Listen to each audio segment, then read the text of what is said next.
Hey, it's Andrea with Golden Acorns, where we help guide your growth in 12 key areas of life, like home, relationships, fun, and more.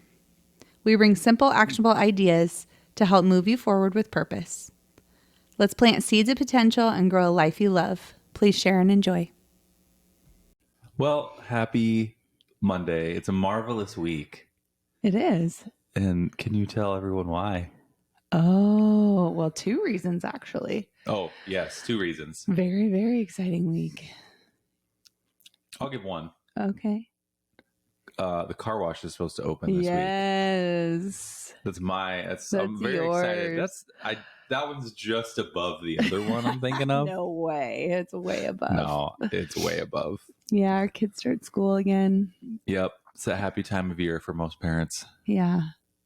However, we're trying to be proactive, right? With the school year. I think we're finally getting it. Yeah, I mean it's taken us 16 years of practice, but yeah. So we ordered a family board, digital board yesterday. Yeah, you've all seen them on. Well, if you have kids, yeah. If you have kids, yeah, it's like a digital cool. It's skylight calendar thing. Yeah, we gotta give it a shot. I've been thinking about it for I don't know 6 months since before Christmas. Yeah, both of us thought about getting it for each other. Yeah, we just weren't quite sure. We're like, are we gonna embrace the digital side of it? But yeah, I think our kids need to be in the know more. Yeah, especially with our busy, just kind of crazy schedules. Yeah, and one of our rules is that we want them to be in an activity. Yep. And so we kind of gave them a break for the summer. But now with 3 kids being in 3 different activities, at least, minimum. Yeah. We got the car wash opening. We got our real estate development down in Branson's going to start leasing up, which we have a third party doing that for us, but we still have, things that we have to contribute. Oh, yeah. To that, we have my 2 retail stores are open now and running. So that's a never ending management. Yeah. And then I'm out of town sometimes, even just for my W-2. Yeah. You go out of town for conferences or retreats, things like that. Yeah. So we're trying to keep our lives organized and share that with the kids. I got to give mad props to the parents that have kids and 15 things. Oh my God, you guys are built different. Yeah. I mean, I don't even know how you're doing it. Real. You either do drugs or drink a lot. I don't know what you do, or crack or something, or have a lot of help. I don't know. Maybe you got a lot of help, but yeah, kudos to you. Man, that's a lot. 3 activities is enough. For one for each kid for us is enough. That's about all we can handle. Yeah. So, yeah. And not hate my child because of it. I'd be I feel trapped. Have resentment about it. Yeah. I was just going to say something. I forgot what it was now. It was that fast. Yeah. It's just in and out. Woo. My mom was right. In one ear, out the other. That's how it works. Yeah. Well, you just got back. I did. From a little retreat. I got home yesterday. Or no, 2 days ago. Yeah. That's awesome. I have... Tell us about it. Yeah. The most amazing group of women that one of them kind of herded us cats into a book club. And so we read, a lot of the stuff we share with you guys here are the books that I read, right? Both through that and then on my own, because obviously we're reading 1 book a month and I probably read about 1 book a week. So obviously I add more in there, but, so we all met through a mastermind that we belonged to. And so we all had a common ground, which was real estate. And then we started this book club. We all wanted to grow. Did you guys meet each other individually throughout there and then kind of brought it together?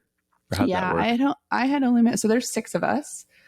So 5 other women and me, and I had only met 2 of them pretty well. Okay. And then the other 3 I had met, but not, and we had well, two of them I hadn't had a conversation with at all. And then one I had met, but we'd only had like a couple brief conversations. All right. So not super deep. Not super deep. No, but there was one event that all 6 of us were at. Okay. But not all of us like, hung out with each other and like, weird. Yeah. And so one of the gals, like I said, she got us all together in a book club because she had more meaningful conversations with everybody. So she was the glue that inception to this whole thing, kind of. Yep. All right. Yep. She's definitely more of our extrovert, right? Yeah. To reach out to all of us and like get to know us, and then know she wanted to invite us into a group. And then just last year, so we've been doing this almost 2 years now. And last year, towards the end of the year, her and a couple other of us got together on just a random call, like outside of the book club, just to we called it like a happy hour. We're like, let's just hang out, because you guys are all in different parts of the country. Yeah. You can't just go run and hang out at a restaurant or something, right? Yeah. Coffee shop. Yeah. I wish I could see them every day. So we're all over the country. And we were like, well, why don't we like get together next month in person? Like, why don't we like do something, And so we planned this kind of impromptu like get together. That's so cool. For 6 weeks away. It was like early December and we're like end of January, let's do it. Yeah. And somehow we got 6 women's schedules to coordinate. It's a miracle. To be like who are all in real estate, all super busy, like all over the country. And we got together in January and it was so profound. And then we decided to get together again in August because we didn't want to wait again until January. Well, and you guys do a really good job staying in touch and kind of scheduling things. You actually have your book club, you have your little accountability calls. I like how you set it up as it's friends with purpose, not just like, what's up, girl? Right. I mean, which that's the level you guys are all at anyway. You wouldn't just be like talking about makeup and stuff. Like you all are that type of person. That's like, what are we doing? What's the directive on this call? Let's have fun and also get stuff done. Yeah. It's interesting because I think we've all grown through Golden Acorns in our lives, not through our podcast, but I'm just saying little acorns that we've planted. Absolutely. In our lives enough to be like open and mature enough to actually have this group. I think. What do you mean? Tell me more. So, I mean, we've mentioned on other ones, but like we're working all the time on our emotional intelligence. Me and more of the girls too, like we're not the same people that we were even 2 years ago. Well, that's what you were just telling me when you came back was if you had a conversation with them or whatever, that if it would have been 2 years ago, you guys probably wouldn't have got together. No. You were all in such different oh God, if we would have met when we were young too, we wouldn't have been friends. This is weird, right? Like you guys could have been like hated each other. Like you just never. Right. And it's all like, not because we have things that we don't like about each other now, but when we talk about who we were then, and that is a completely different person, we were like, oh yeah, we wouldn't have been friends. Well, and like, I feel like you've just, through talking about it with you, a few of them are very different people than they were. Like very, because some people change a little. Like you've changed a little. You've grown. Not, as a whole, you're not like, I don't even know who this Andrea is. Like that's true. You're still Andrea in the core. But I mean, there's people that drastically do a 180. Yeah. Yeah. So that's, and to think about that, like, oh my God, if I would have known you then, would have never even. I know. And it makes me so sad. And I'm so glad that I didn't know them then and try to build a relationship. And I'm sure there's more people out here in the, in the world that like, maybe I did know then. And so I've like, and we didn't click. And so I've kind of written them off. Yeah. But like, maybe they've changed. Right. So because, the old adage, people never change, but they do if they want to. Absolutely. So one event, one thing can change people. for sure. Yeah. Yeah. Well, either way, the stars aligned, brought you guys together. Mm-hmm. I wanted to ask you about, because we've told people before, we're both kind of solo in our normal day-to-day stuff. So what does the like power of this group bring to you just on a day-to-day level? Like, how does it fulfill you? What does it give you that is filling a gap, you feel like, maybe? Other than when I'm with them? You mean just how it continuously does? Yeah. Oh, I mean, we push each other to our highest limits when we are together. And then that residual is, I mean, it's unbelievable. Is it almost, so it's not like you mentor each other necessarily? We all have different skills. All right. Right? So we all have different strengths. And so what we do is we break our group up into accountability partners for 2 months at a time. So since there's 12 months out of the year, there's 6 of us. Perfect. We do 2 months with each partner. And that's about a once a week check-in. Right. And so for me, and it's accountability just in your life, in your job, like is that kind of what you're talking about? Or are you telling them it's kind of whatever, it's whatever you need accountability for. And like, honestly, I don't really need a ton of accountability. I am very you are motivated. So for me, what I get out of the calls is camaraderie and friendship and, you know, someone to listen to me about things going on in my life other than, I mean, I'll tell them about work and I'll talk about my struggles, and see if they can help me and guide me in solutions. Or, you know, there'll be those friends that are like, girl, get your head out of your ass. Like, you need to do this, right? And you guys respect each other enough to be like, that's okay. You're on that level. Absolutely. Yeah. Yeah. And, but like, you know, my last call, I talked about, you know, my relationship with my mom to my accountability partner for like 40 minutes of our hour-long call. Oh, right. Wow. Yeah. So it was like, it's almost like mini therapy sometimes when you have a girlfriend that will just let you, you know, express your personal life as well. Sure. So it doesn't have to be all business. It's not all business. Yeah. And then we'll just text each other, you know, which I've never even had girlfriends really that I have a constant text relationship with. Because everyone gets very caught up in their lives, you know? And so I think all of us are doing this with intention. That's a nail on the head, I think. Right? It's easy to meet somebody new and then you can't really build that foundation when you're older because you're like so busy in your own lives. Yeah. And you'd have to be vulnerable enough with that person to just randomly start texting them all the time or talking, you know, or trying to meet up for coffee or trying to, right? And then you kind of seem like a weirdo as an adult, like, hey, let's hang out. Let's be best friends, you know? So it's very vulnerable, I think, to make friends in when you're older.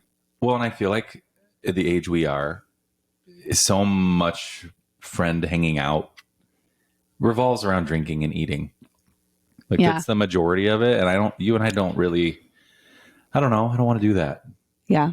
Same thing. I'm super cool hanging out, chatting, talking. Mm-hmm. But it doesn't have to be around. Like I'd rather be more active personally. Yeah. Like I like active hanging out mm-hmm. for like on a hike or fishing or doing stuff instead of just let's sit and have driveway beers or garage beers. I'm like, yeah. Okay. Do you have darts? Do you have pool? Do you have anything? Can we put bags? Like, can we do something? Yeah. And I would say, I mean, that's a big part of our retreats is like physical activity mixed with really heavy, like personal growth work. combined. And then a little bit of like random fun activities too. So like we did, our fun activity was we went on this like ghost lantern cave tour. Yeah. And the guy like, told us all the ghost stories about these caves.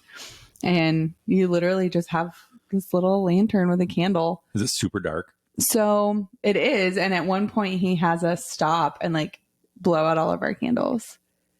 Oh, that's fun. And stand there in the dark for like over a minute. Probably 2 minutes. We were just standing there in the dark. Can you see anything? Nothing. It's pitch black. Just sounds. And Was it eerie? Yeah. And he was good because he was so quiet and he like backed up and then he like ran at us screaming, and like that was like the jump scare of the whole thing. Yeah. But yeah, I mean, whether it's true or not, like supposedly they had found this guy who had pretty much found this cave and like dug it out and built it and like lived his whole life around this cave. It was man-made? Yeah. Well, not man-made, but like there's mud, right? So he had like dug out mud to like expose it for years, like just hauling out mud to like get into the holes of the caves. And he had created this little like cave, like little man cave in the cave that like nobody else knew about and had journaled about all the deaths and just all the things in his life. But so basically they knew the history of this cave from the 1800s. Whoa. Because of these journals that this guy wrote and left. Crazy. In the cave. Yeah. Isn't that neat? That is and I mean, so supposedly I didn't feel very good being in that cave with all the death that was in there. Like people killed themselves in there. People got in the cave? Yeah. People got lost in there. Never found. Like, yeah, it was crazy. I was like, can we just get out of here? Yeah, weird vibe. Yeah, it was Super a very weird vibe. But like, that was fun. Like it was just like a little fun activity to bond together and like scream together and hold on to each other. And that's funny. One of my friends is a little claustrophobic. So she was she was a little intimidated to go, and she's like, I got you guys, I'll be fine. And she was like, she didn't even seem like there was no part that she seemed like sweet. Like she was going to hyperventilate or anything. So yeah, drag her out or carry her out. Right. Unconscious. That's fun. So it's important to have fun as well. Yeah, because we do some deep work. So you got to make it, got to be, whole heart. What is the word? Well-rounded. Well-rounded. Yeah. And it is. It's fun. It's funny because I feel like it's so important. And I don't really have that, like you have with your group, but yeah, it feels so important at our age. Cause I mean, you can feel very alone. Oh yeah. For sure. Because everyone's so into their own crap, mm-hmm. And even though we're all doing the same thing, you still feel alone, mm-hmm. which is so weird. Yeah. Right. You're just like, I'm the only one who's dealing with this. No. And we've all talked about that in our group is like, most of us are solo entrepreneurs mm-hmm. doing our own businesses. And before we had each other, it's like we were all so lonely. Yeah. And so, and now I know I have 5 other women that like, if I'm having a day, I could reach out to any one of them and just be like, I'm having a day. Right. Yeah, but to know you have somewhere to fall back on instead of just mm-hmm. like, I'm alone. I got nothing. I just better tuck it in the bottle and never talk about it again. Well, and I think as an entrepreneur too, if the outside world views your success, it's like they don't understand the struggles that come along with it. And so sometimes I think trying to talk to family or, friends that aren't in business, never been in business. Yeah.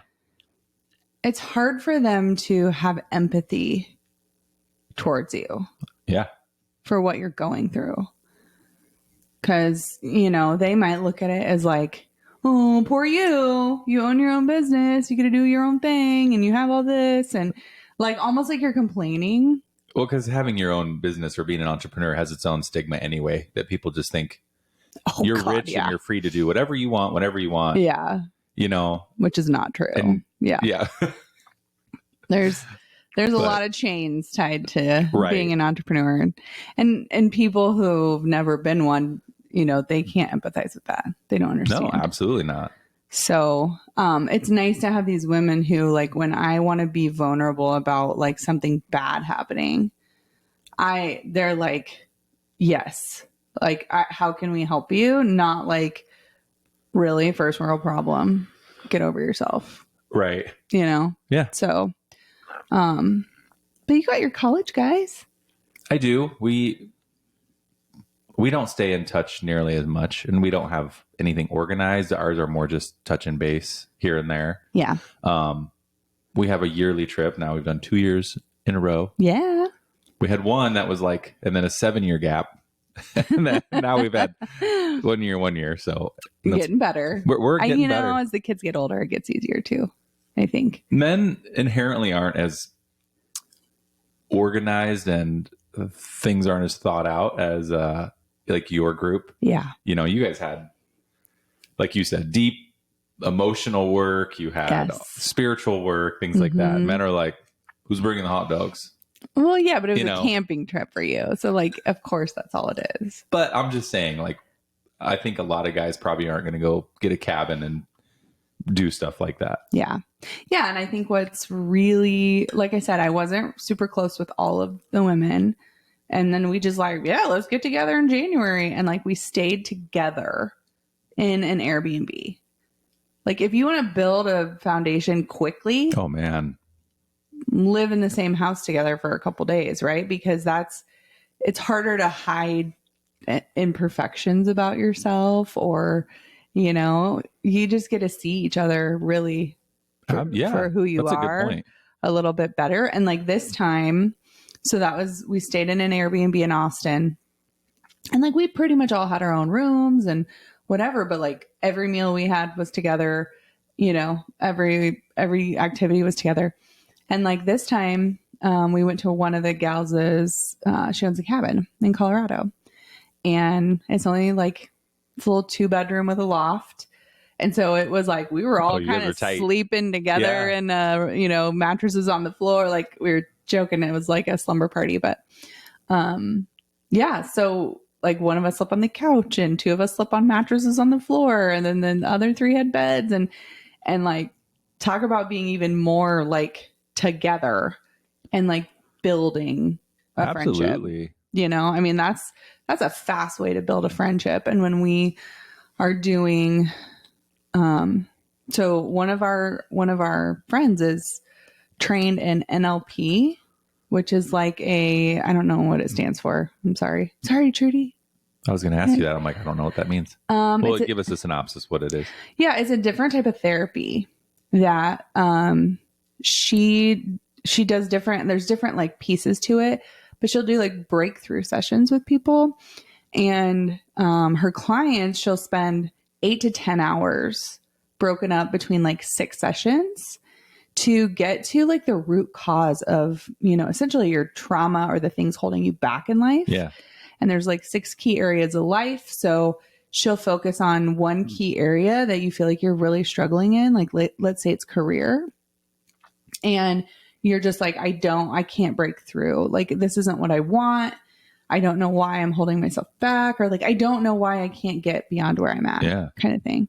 Like, you built walls and stuff, and they're just rooms and you can't get out of them. Yeah. Right. So here's a great example. So it's like taking 15, 20 years of talk therapy and like shoving it into like a 10 hours of work. Whoa. And it's the same and probably a better result.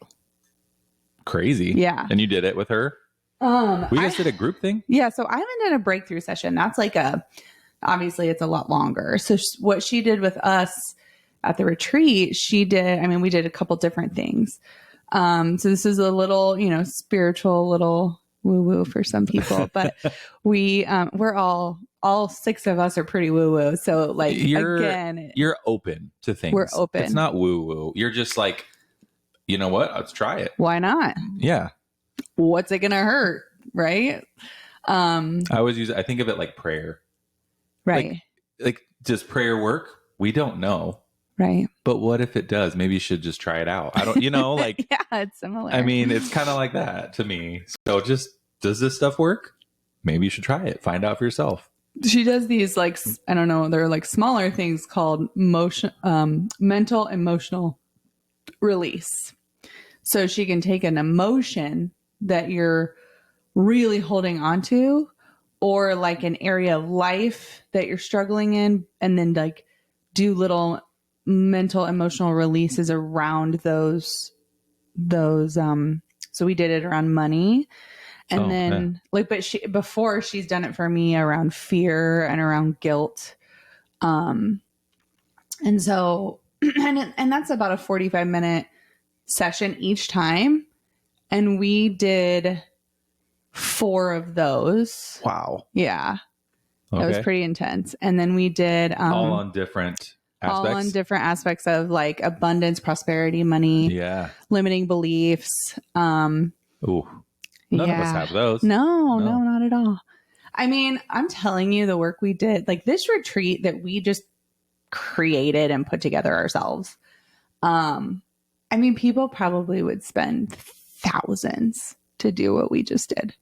Oh, I'm sure. To be part of what we just, and it's just our collective genius of who's in the group. Yeah. And skill sets. And it was amazing. But yeah, so we did that. There's this thing called, I'm going to say it wrong. A Poa Ona Ona or something like that. I gotta learn how to pronounce it. But it's a Hawaiian like forgiveness, I guess ritual. All right. And it's all of this stuff is like doing unconscious, like trying to get to your unconscious and doing like visualizations.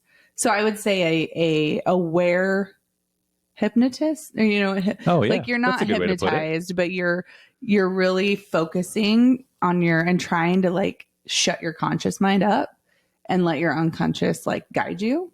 Whoa. It's really hard for me. That sounds hard. And the more we like did it over the couple of days, like the better I got at feeling like I could tap in. Yeah. Okay. To my unconscious and like not tapping into my unconscious, but like shutting my conscious up. What's the louder one always? Oh, that's where we live. Mine is so stubborn. I'm like, you don't know what you're doing. Can you just back away for right now? But this forgiveness ritual is really cool. And you like, you picture people, you're like up, they're like, there's a huge stage in front of you and below you. And you like put all these people on the stage and you like, do all this imagery work in your mind to forgive them and have them forgive you. Even if you don't know there's anything for them to forgive you for, right? Like this is where all the unconscious work is. And then you like cut the cord that's connecting that and let it go. And so very cool. It's all just trying to release things that are stuck in you. Isn't that weird? The things that I feel like we've been working with our kids a lot on this lately are just these constructs in our mind we make that aren't true. So many of them. Oh yeah. Like so many. Yeah. That are just blocking and keeping us down, or whatever. I'll share one of my MER session visualizations with you guys and what happened. Because I think it's really cool to like be like, I had no idea that was a memory that was trapped in my head. Oh, right. Yeah. Because like a lot of this stuff, especially with this MER practice that Trudy does. And if you guys are interested, her website's trudykelly.com. She is just, oh my God, you guys, she's just the most amazing person, and the stuff that she's gotten out of us and like let us let go of for free because she's our friend. It's like, I'm so grateful for her. And that's like, not even why she's in the group, No. And she is living her purpose. Like this is all she wants to do is just help people. Oh, that's amazing. And she feels so fulfilled by it, and it's amazing. So, one of our limiting beliefs that we agreed upon kind of as a group, and so we did this as like a group session, was making money is really hard. Oh, okay. right? That was one of our limiting beliefs on money. Yeah. And I think that's a pretty common limiting belief. So I was just going to say, I'm like, I'm wondering if anyone listening doesn't feel that way, right? Like that's kind of a, like, and I hope you don't. I no longer do. I think it's easy. No, but because of this work. So anyways, I won't get into the whole process, but I ended up seeing, like, she tells you to look once you've like gotten to where you need to be, to look at the situation through your own eyes. So to kind of be there and like look at the situation through your own eyes and what's happening. And it was my dad and my mom just screaming at each other. And I was 5 years old. And my dad was trying to get my mom to understand how hard it was for him to make money. Whoa. And is this just like you're going with like your first? Yeah. Like there's what like pops steps, into your brain? and she's like, the first thing on this step that pops in your head, and then the first thing that pops into your head, and then the first, so to like trust your unconscious to guide you. And the minute like I saw that image, I was like, it scared me. Like I had to have a physical reaction. Whoa. As I'm like in my conscious or unconscious mind of like fear. Do you know if that exact thing happened? Well, I don't know. Or did your mind make like maybe something like it happened, right. and that's what your mind created? Yeah. You don't know. I don't know. Either way, it's in there, so it's real to you. I mean, knowing my parents, I probably saw that same scene 800 times in my life. I don't know, right? But yeah, so I just had all this fear, and I felt it, and I like even like like almost couldn't catch my breath. Crazy. And saw it. And then she has you do this other like thing to move away from it. And like the second I did her what she tells you, her guidance, it was gone. Like the fear was gone, the feeling was gone, the physio, it just like floats. It's just gone. It's like disappears. Weird. It's amazing. So it's been trapped in there. Yeah. And she's setting it free. Yeah. So there's like these emotional charges connected to root cause events. Oh, absolutely. And so if you can release that charge, that energy on that event, then you can move beyond that event. So essentially it's kind of like a mini trauma, like locked in there that created something for you, and then you let it go. I can't imagine how many of us have things like that, especially involving money, like little traumas from our parents, just from growing up. Many. Yeah. It could be medical bills, like they piled up. It could be child support. It could be, just who knows, Mm-hmm. One of the girls, one of her visions was like her dad getting out those old school card tables and like piling up receipts at tax time, sitting there smoking a cigarette and just being like, don't touch anything, leave me alone. Like, that's so like 1950s picturesque. Right? Like, so, and that was probably in the 70s, like, when it really happened for her. Yeah. And so that was one of her visualizations. Weird. Yeah. So it's like, you don't know. And then it like makes you think about like, oh God, as a parent, like, what are these little things that we're doing that we don't even know that we're doing? Right. And you're not doing them maliciously, No. Yeah. It makes you more conscious though of like, what therapy are we creating in the future that our kids are going to need? Right. Exactly. It's a rite of passage, right? Yeah. And it is. It's the human experience. Like no one gets out of it, no one gets out of it alive, right? That's kind of the saying. So, there's nothing wrong with any of these events or experiences or things, right? Like they're all there. Everyone goes through stuff that creates who you are. And there's nothing wrong with who we are, but to release negative emotion, like charged with that event still happened. Right. But now I don't have to hold it, like have the weight of it hold me down, because I no longer fear, like the fear of that is gone. Yeah. You set it free. Yeah. You release those charges. Yeah. That's cool. See, that's really neat. Yeah, so that's the kind of shit we did like for hours. Can Trudy come on here and do like a blanket session for us as one of our podcasts? That'd be amazing. Ooh, I don't know. Like if you're driving, do not be driving right now. Like, I don't know if she can do something like that. That'd be so cool.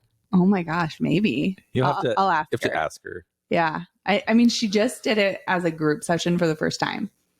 And she did so good. Because like we would like raise our hand once we were all where she needed us to be.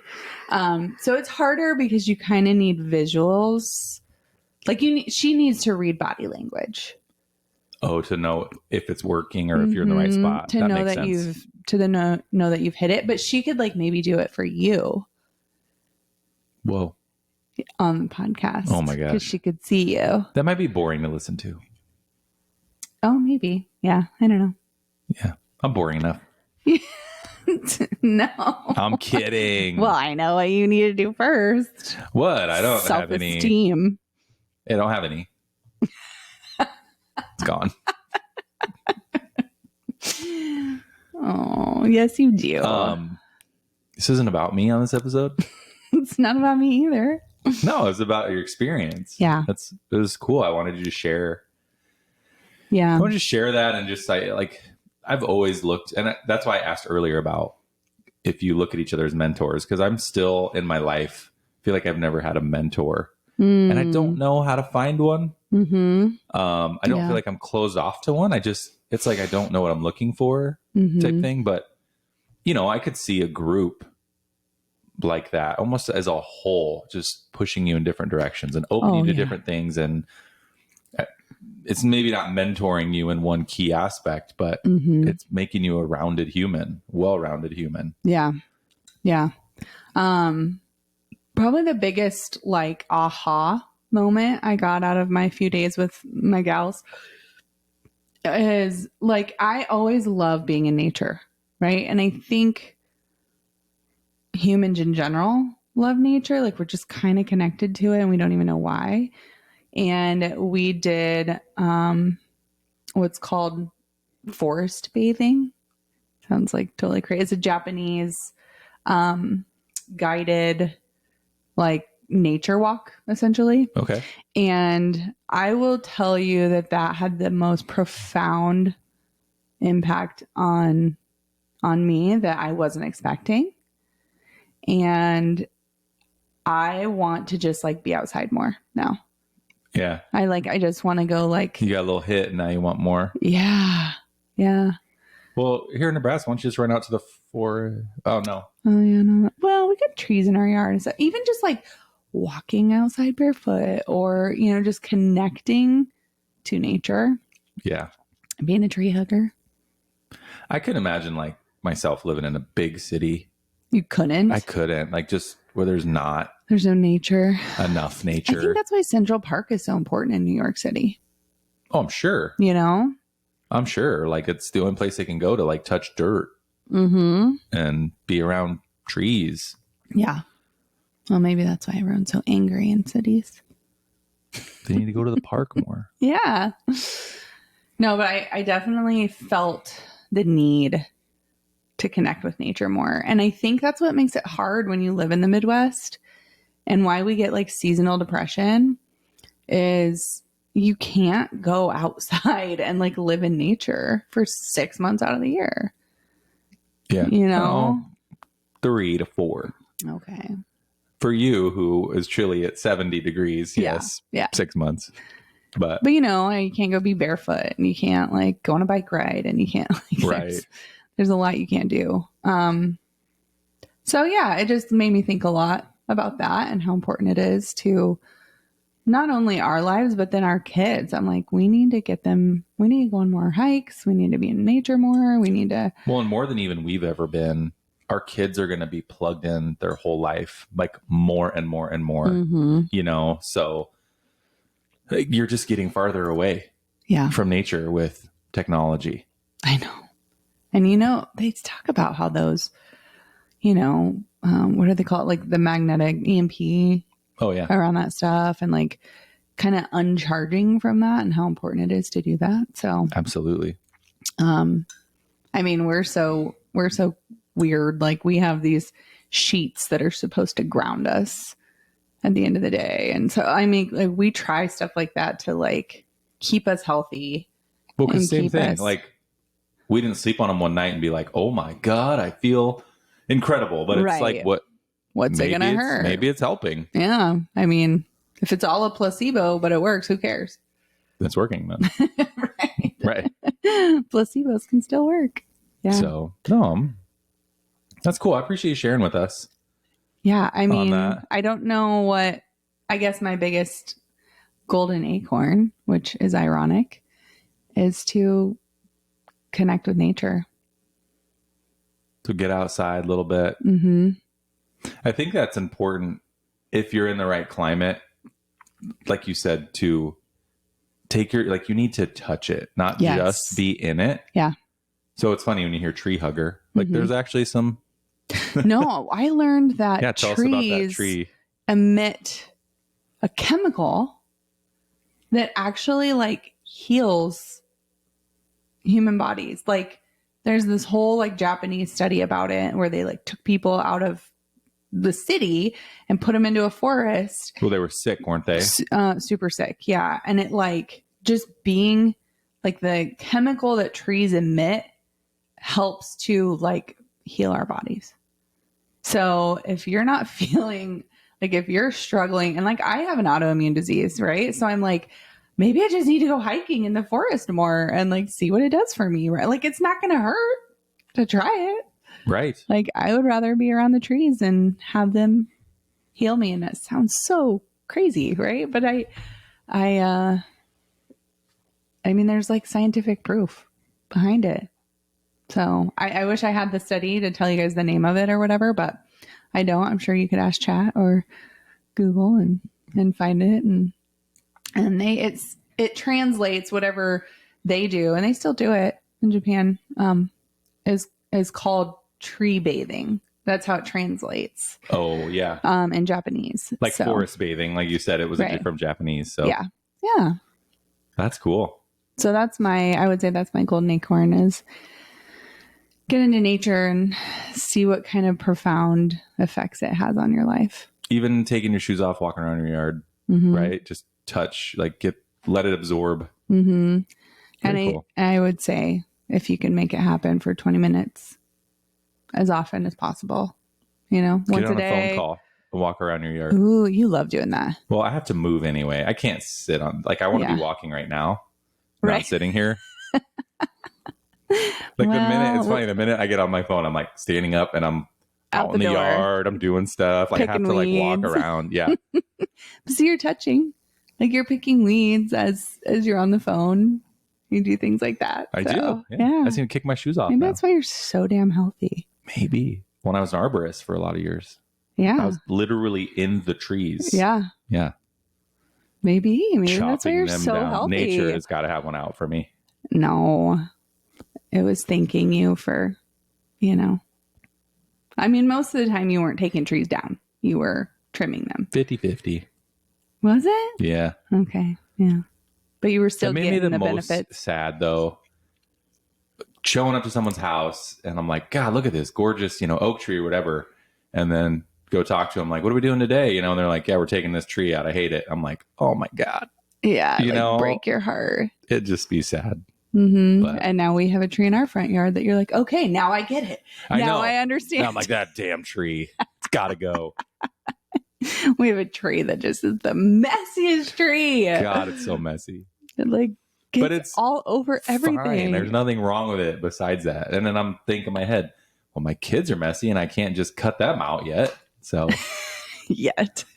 I gotta wait. It's like you wait to a certain age. Oh yeah, that's true. Get the hell out of here. Mm-hmm. But see that tree is just like one of my kids. That's all. Okay. It's not being messy right now, so we're okay with it. Yeah, it's fine. I'm fine. I love it. About 2 months out of the year, it's not messy.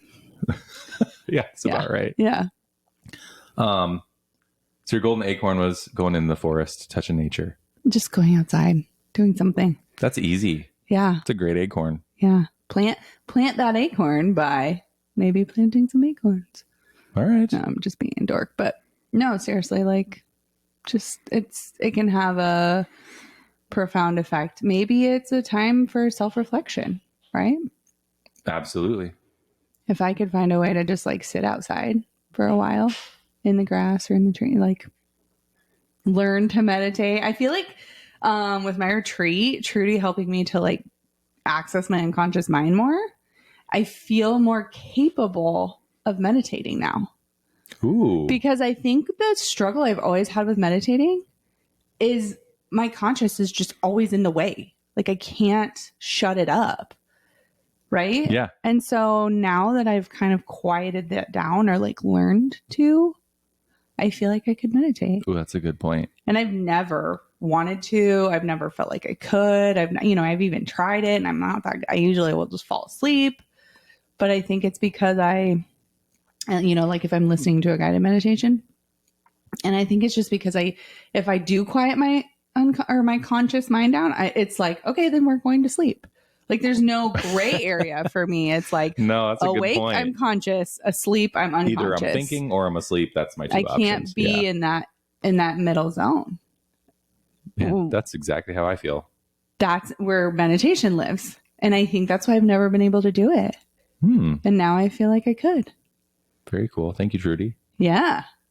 She's my guide. I love her. Perfect. Yeah.